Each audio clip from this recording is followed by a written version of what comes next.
इस ऐतिहासिक 73वां गणतंत्र दिवस के अवसर पर आप सभी सम्मानित ग्रामवासी अभिनंदन की भांति गणतंत्र दिवस इस बार भी मना रहे हैं। हर्षोल्लास के साथ अवगत है देश के सैनिक की जवाबदेही क्या है और शायद हम लोगों की सुरक्षा में वे शहीद तक हो जाते हैं और हम लोग बाद में उनको श्रद्धांजलि देते हैं, नाम मात्र श्रद्धांजलि देते हैं। उनकी वो जवाबदेही है, अपने कर्तव्य से वे कभी पीछे नहीं हटते हैं। आज तक सुने नहीं होंगे कि हमारे भारतीय सैनिक सीमा पर से पीठ दिखा करके भागता हो, आज तक के इतिहास में यह गवाह नहीं है। उसी तरह से हम सभी शिक्षक हैं और हमें क्या जवाबदेही है इसका बोध हमको जरूर होना चाहिए। और जिस तरह से एक सैनिक अपने देश के लिए हर कुछ करने के लिए अपनी जिंदगी तक बलिदान देने को तैयार हो जाता है, उसी तरह से ये जो हमारा बच्चा है, ये जो मेरा लक्ष्य समूह है, इसके लिए हम लोगों को भी चाहिए कि तत्पर होकर के अपने लक्ष्य की प्राप्ति। शिक्षक गण, अतिथि गण और हमारे पिछला बेर सब गड़बड़ा अभिनंदन है। जैसे हम सब जानते हैं कि हम लोग इस विद्यालय के प्रांगण में आज एकत्रित होकर 76वें गणतंत्र दिवस के शुभ अवसर पर झंडारोहण कर रहे हैं। इसके साथ ही हमारे जिम्मेदारियों की एहसास होती है। हमारे विद्यालय परिवार को भी इस जिम्मेदारियों की बखूबी एहसास है कि वह भविष्य के नागरिकों को आज देखिए मौसम ने भी हमारा कितना साथ दिया है, हम उत्साहित हैं। तो आदरणीय प्रधानाध्यापक महोदय, सम्मानित शिक्षकगण एवं यहाँ प्यारे उपस्थित बच्चों और उनके अभिभावकगण, आप सबको 76वें गणतंत्र दिवस की हार्दिक शुभकामनाएं। हमारे राष्ट्रीय पर्व, चाहे वह स्वतंत्रता दिवस हो या गणतंत्र दिवस, यह जब भी आता है तो हम अपने अतीत एवं भविष्य की ओर नजर डालने के लिए एक साथ एकत्रित होते हैं। 15 अगस्त 1947 को हमारा देश आजाद तो हो गया, लेकिन यहाँ के देशवासियों के लिए मूलभूत सिद्धांतों एवं प्रक्रियाओं का अभाव था। उनकी जो क्षमताएं थी उनको विस्तार देने के लिए नियमों का अभाव था। इसके लिए संविधान सभा ने लगभग 3 वर्षों तक अथक प्रयास के बाद हमारे लिए एक संविधान का निर्माण। हम उन सभी जननायकों एवं अधिकारियों को कृतज्ञता पूर्वक स्मरण करते हैं जिन्होंने हमारे लिए इस संविधान की रचना की, और सारे जननायकों को एक साथ हम अभिवादन करेंगे और उनको नमन करते हैं। हमारे संविधान की प्रस्तावना हम भारत के लोग इन शब्दों से शुरू होती है और इसका तात्पर्य यह है कि यह लोकतांत्रिक व्यवस्था की ओर हमारा रेखांकन करती है कि हमारे यहाँ जो लोकतांत्रिक व्यवस्था है वो विश्व की सबसे प्राचीन लोकतांत्रिक व्यवस्था है। हमारे संविधान में समानता, स्वतंत्रता, न्याय, धर्मनिरपेक्षता जैसे शब्दों का बहुत ही विस्तार से वर्णन किया गया, यानी कि ये हमारे राष्ट्रीय लक्ष्य है कि हम सभी अधिकार के प्रति तो बहुत सजग होते हैं, सारे लोग, हम आप सभी कोई, लेकिन कर्तव्य हमारे क्या है उनको हम नजरअंदाज थोड़ा तो हर कोई ही करते हैं। तो ये चीज जो है, इस चीज को हमें दूर करना होगा। अगर हम सभी अपने कर्तव्य का पालन करेंगे तो आप निश्चित रूप से ये समझिए कि हमारे अधिकार अपने आप हमको मिल जाएंगे, अगर सारे लोग अपने कर्तव्यों को देखते रहेंगे तो। और इस विद्यालय प्रांगण में हमारा कर्तव्य क्या है? हमारा कर्तव्य यह है कि एक शिक्षक के नाते हम सभी शिक्षक आप सभी बच्चों को पूरे मनोयोग से पढ़ाने की कोशिश तो करते हैं, पर आप लोगों का यह कर्तव्य है कि आप लोग नियमित रूप से अनुशासित होकर विद्यालय में उपस्थित होकर शिक्षा ग्रहण करेंगे, तब इस जगह की उपयोगिता सही मायने में वीडियो कॉल सभी अभिभावकगण और सभी छात्रगण 76वीं गणतंत्र दिवस है और 75वीं वर्षगांठ है गणतंत्र दिवस का। सबसे पहले मैं बताना चाहता हूँ ये 26 जनवरी 1950 को जो संविधान लागू हुआ था तो इसका नाम गणतंत्र दिवस क्यों पड़ा। गणतंत्र से क्यों कहा जाता है?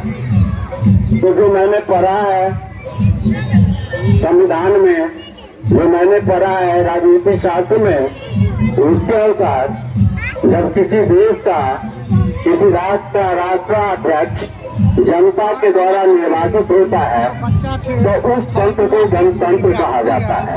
और हमारे यहाँ का राष्ट्रपति भले ही अप्रत्यक्ष विधि से चुना जाता है लेकिन हमारे जनता के द्वारा उसका निर्वाचन करते हैं। इसलिए हमारा यह जो दिन है गणतंत्र दिवस के रूप में मनाया जाता है। भवनों के रहते हुए भी इन्होंने जो व्यवस्था बनाए रखे हुए हैं इसके लिए मैं हेड मास्टर साहब के साथ साथ जितने इनका सहयोग है सबों को धन्यवाद प्रदान करता हूँ। आगे की बात है, अभी हम लोग चौथे युग में चल रहे हैं। अभी हम लोग चौथे युग में चल रहे हैं।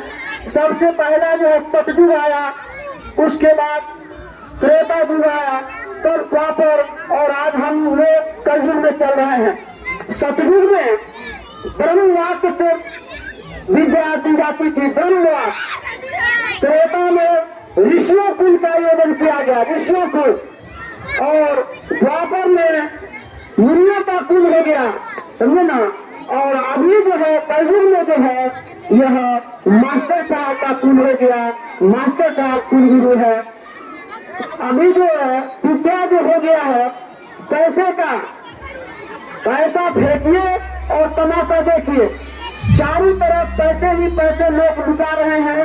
कोटा की पढ़ाई, कहाँ की पढ़ाई जो तो लोग करवा रहे हैं और अपने घर में जो पढ़ाई होता है उस पर ध्यान नहीं देते हैं। बच्चों खास करके तुम लोगों से अनुरोध करते हैं जरा ध्यान देना। जब माता पिता तुम्हें जन्म देती है और 5 साल का जब उम्र होता है तब इस विद्यालय में, इस गुरुकुल में दाखिला मिल जाती है। सिर्फ माता जी भोजन बनाती है, कपड़ा लत्ता देती है और उसके बाद विद्यालय में यहाँ भेज देती है। और उसके बाद जो है सारा दिन इसी स्कूल में रहना पड़ता है। और उसका गाइड कौन करते हैं? यहाँ पे जो शिक्षक लोग हैं वो गाइड करते हैं। इसलिए तुम लोग से अनुरोध करते हैं कि तुम लोग वक्त तक जो भटकते हो, अपनी पढ़ाई पर ध्यान नहीं देते हो, थोड़ी सी उम्र बढ़ जाने के बाद किसी भी तरह का चलचित्र, इधर मोबाइल का युग हो गया है, इस सब पर जो अपनी मन लगा देते हो के लिए तो उद्देश्य तुम्हारा होना चाहिए वह गड़बड़ा जाता है। इसीलिए तुम्हें इस गुरुकुल में, इस स्कूल में आने के बाद जो यहाँ शिक्षक, जो मास्टर साहब है सीधे में, जो शिक्षिका है, जो देवी जी जो आदेश देते, जो पढ़ाती और लिखाती है, उस पर ध्यान देना चाहिए, उनका अनुसरण करना चाहिए। उसमें जो त्रुटियां हो उससे साझा करनी चाहिए। चूंकि इसलिए कि गुरु के साथ साथ पिता के समान होते हैं और पिता से ज्यादा मूल्यवान गुरु को दिया गया है। तो तुम्हें जो कमी उन्हें महसूस होगी, उनसे साझा नहीं करोगे, मित्रता के रूप नहीं रखोगे तो तुम विकास नहीं कर सकते हो।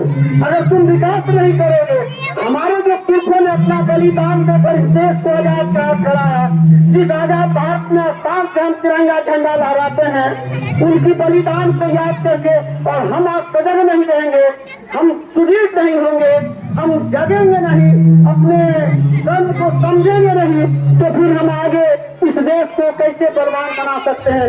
मैं इन्हीं चंद शब्दों के साथ अपनी वाणी को विराम देता हूँ। बहुत होती है, गीतों में राग होती है, हवाओं में साज होती है, गीतों में राग होती है, गीतों में गलतियों का ध्यान न देकर, क्योंकि चांदों में भी दाग होती है। आदरणीय प्रधान अध्यापक एवं शिक्षक एवं मेरे प्यारे दोस्तों, आप सभी को गणतंत्र दिवस की हार्दिक शुभकामनाएं। जैसे कि हम सभी जानते हैं कि आज 26 जनवरी है, उसी को अपने देश में 76वां गणतंत्र दिवस के रूप में मनाने के लिए एकत्रित हुए हैं। 15 अगस्त 1947 को हमारा देश ब्रिटिश शासन से आजाद हुआ था।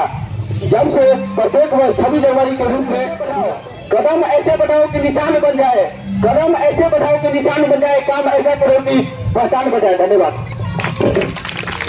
मैं क्लास 9 की छात्रा हूँ। आज मैं आप सभी को हमारे संविधान में आए हुए मौलिक अधिकार एवं मौलिक कर्तव्य के बारे में बताऊंगी।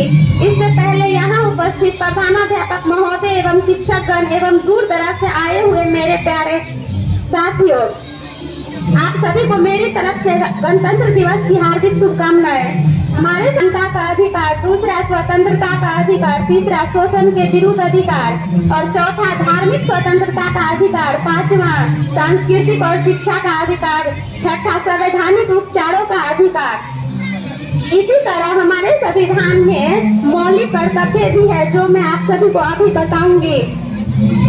नंबर 1 में संविधान का पालन, जिसमें संविधान के आदर्शों, प्रतीकों और संस्थाओं का पालन होता है, जैसे राष्ट्रगान और राष्ट्रध्वज का आदर करें। नंबर 2 में ऐसे व्यक्तियों के अनुसरण करें जिन्होंने हमारी स्वतंत्रता के लिए हमारे राष्ट्रीय संघर्ष को प्रेरित किया है। नंबर 3 में एकता, हमारे भारत की एकता और अखंडता की रक्षा करे तथा उनका सम्मान करे। नंबर 4 में आवश्यकता पड़ने पर देश की रक्षा और स्वतंत्रता के लिए अपने प्राण को भी न्यौछावर करे। नंबर 5 में भारत के सभी धार्मिक भाषाओं तथा महिलाओं के प्रति होने वाली कुप्रथाओं को दूर करे। नंबर 6 में अपनी सामूहिक संस्कृति और गौरवशाली विरासत की रक्षा करे और उनका सम्मान करे। नंबर 7 में सांस्कृतिक पर्यावरण, जिसमें मानव, जीव जंतु एवं अन्य वन्य जीव आते हैं, उनका रक्षा करे तथा उनके प्रति दया का भाव प्रकट करे। नंबर 8 में वैज्ञानिक दृष्टिकोण तथा मानववाद एवं जिज्ञासु प्रवृत्ति में सुधार विकसित करे। नंबर 9 में सार्वजनिक संपत्ति की रक्षा करे तथा हिंसा का मार्ग परित्याग करे। नंबर 10 में व्यक्तिगत और सामूहिक कार्यक्रम के हर क्षेत्र में उत्कृष्ट के लिए अपना प्रयास करना, ताकि देश के उपलब्धियों एवं उद्यम के उच्च स्तरों की निरंतर बढ़ावा बढ़े। नंबर 11 में प्रत्येक माता पिता अथवा अभिभावक को 6 से 14 वर्ष के बच्चों के लिए शिक्षा का विशेष। धन्यवाद।